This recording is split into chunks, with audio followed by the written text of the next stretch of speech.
اب مثلاً ایک فیکٹری ہے، اس فیکٹری کے اندر مال جو موجود ہے اس کی زکوٰۃ کس طرح ہوگی؟ تو فیکٹری کے اندر ایک تو تیار مال ہے جو بالکل تیار ہو کے باہر پڑا ہوا ہے، ایک وہ مال ہے جو پروسیس کے اندر چل رہا ہے اور اس کا پروسیس جاری ہے مشینری کے ذریعے سے، اور تیسرا را میٹیریل ہے جو اس فیکٹری کے اندر موجود ہے۔ لہٰذا اس فیکٹری کے اندر جو زکوٰۃ چلے گی تو وہ را میٹیریل کو بھی شمار کریں گے، اور پروسیس کے اندر جو مال ہے اس کی بھی ترتیب چلے گی، اس کو بھی شمار کریں گے، اور جو تیار مال ہے اس کی بھی قیمت کا حساب لگا کر سارے کو جمع کر کے اس کی زکوٰۃ ہوگی۔ لیکن اس فیکٹری کی بلڈنگ کے اوپر زکوٰۃ نہیں ہے۔ اسی طرح فیکٹری کے اندر چلنے والی جتنی مشینری ہے اس مشینری کے اوپر بھی زکوٰۃ نہیں ہوگی۔ لہٰذا اس کے علاوہ مشینری، بلڈنگ، ان کو نکال کر جو چیزیں وہاں مال تیار ہے، جو پروسیس میں ہے، جو را میٹیریل ہے، اس سب کا حساب لگا کر اس کی زکوٰۃ ادا کی جائے گی۔ جب اس کا حساب لگا دیا دکان کا، جب فیکٹری کا حساب لگا دیا، اس میں سے 2.5% زکوٰۃ ادا کرنا یہ ہر مسلمان کے ضروری ہے۔ اور اس کے بعد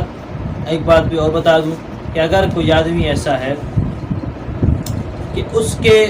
مثلاً کوئی مال اس کے پاس جو پڑا ہے اور اس کا حساب لگایا اور کچھ چیزیں اس نے ادھار پہ بیچی ہیں، ادھار پہ کسی کو دیا ہے، تو شریعت مطہرہ میں یہ مسئلہ یہ تو جائز ہے کہ جو موجودہ مال ہے اس کی قیمت لگا کر وہ زکوٰۃ ادا کر دے، اور جو ادھار دیا ہوا مال ہے یا ادھار پیسے ہیں تو وہ ان کی زکوٰۃ اگر نہ بھی ادا کرے فی الحال تو اس کی اجازت ہوگی، لیکن اگر ساتھ ادا کر دے تو یہ بہت بہتر ہے۔ اور اگر وہ چیز جب اس کو میسر آئے، مثلاً 1 لاکھ روپیہ ہے اور اس آدمی نے وہ 1 لاکھ روپیہ قرض دیا ہوا ہے اور 5 لاکھ کی وہ زکوٰۃ نکال رہا ہے، تو چاہیے اس 1 لاکھ کو شمار کر کے 6 لاکھ کی زکوٰۃ ادا کر دے۔ اور اگر اس طرح نہیں کرے گا تو 2-3 سال بعد، 4 سال بعد، 1 سال بعد جب اس کو وہ پیسے واپس ملیں گے تو پھر جتنے سال گزر گئے اس ادھار میں سے اس کی زکوٰۃ بھی ان سب سالوں کی نکالنی پڑے گی، جو اس وقت پھر مشکل لگے گا۔ لہٰذا ضروری بہتر طریقہ یہ ہے انسان اپنے کل مالیت کا جو کسی کو دیے ہوئے قرضہ ہے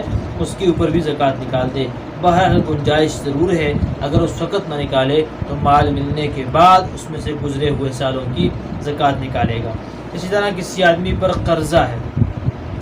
تو اگر قرضہ ہے اتنا اور اس نے جو قرضہ لیا ہوا ہے اس کاروبار کو چلانے کے لیے، تو اس کی زکوٰۃ ادا کرتے وقت اس میں سے قرضے کے پیسوں کو نکالے گا۔ پوری مکمل دکان کا حساب لگایا، پھر اس میں سب جو ہے قرضہ دینا ہے، خود قرضہ دینا ہے تو اس کا حساب لگایا، تو قرضے کی جو رقم ہے اس کو نکالنے کے بعد جو باقی پیسے بچتے ہیں اس کے اوپر وہ زکوٰۃ ادا کرے گا، اس کے مطابق وہ زکوٰۃ ادا کرے۔ لیکن ایک آدمی قرضہ اس نیت سے لے، مطلب جو بہت بڑے بڑے لوگ ہیں قرضہ لیتے ہیں اربوں پتی کروڑوں روپے، تاکہ مثلا ایک فیکٹری ہے دوسری کھول لیں، ایک مل ہے دوسری کھول لیں، تو ان حضرات کو قرضہ کا اگر حساب لگایا جائے گا پھر تو وہ صاحب نصاب بھی نہیں بنیں گے۔ لہٰذا ایسے حضرات کا قرضہ، اس بارے میں فقہ کا اصول یہ ہے کہ ہر وہ چیز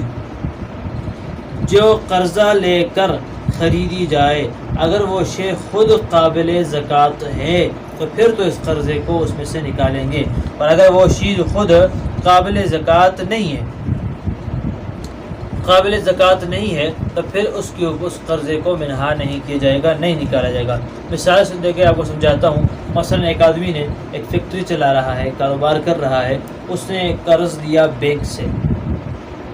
سے قرض لیا، 1 کروڑ روپے قرض لیا، اور اس 1 کروڑ کی اس نے دوسری مل اور فیکٹری کے لیے مشینری خرید لی۔ اب مشینری کے اوپر تو زکوٰۃ نہیں ہے،